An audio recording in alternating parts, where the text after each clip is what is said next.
Yung mga deliveries po ay merong record ang aking mga tao. Totoo po yung sinasabi ni Orly Gutesa na nag-deliver siya sa Forbes Park. Totoo din po ang sinasabi ni Orly Gutesa na nag-deliver siya sa Malacanang nung siya ay nasa Senado. Para mapatunayan ang mga litrato na deliveries ay ilalabas ko po together with this video.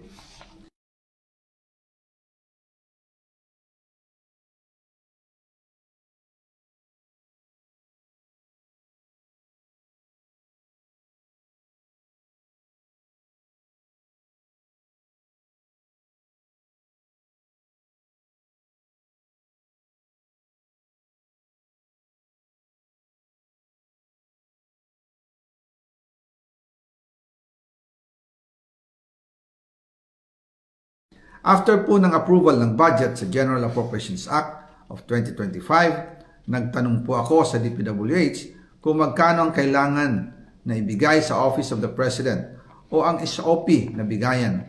Ang sinagot sa akin ay 25%.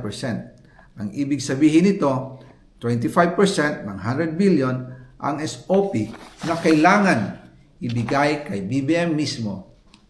In total, 25 billion ang napunta kay Pangulong Bongbong Marcos.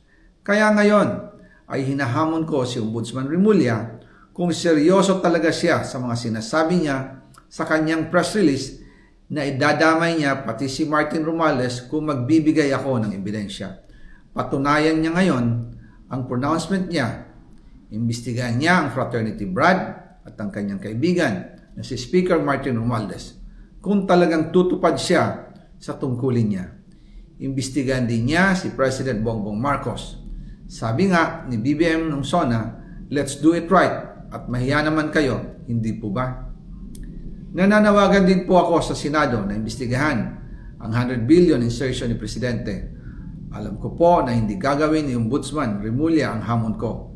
Pero magaling ang Senado sa imbestigasyon at ako ay naniniwala na dahil sa kanila lalabas ang katotohanan.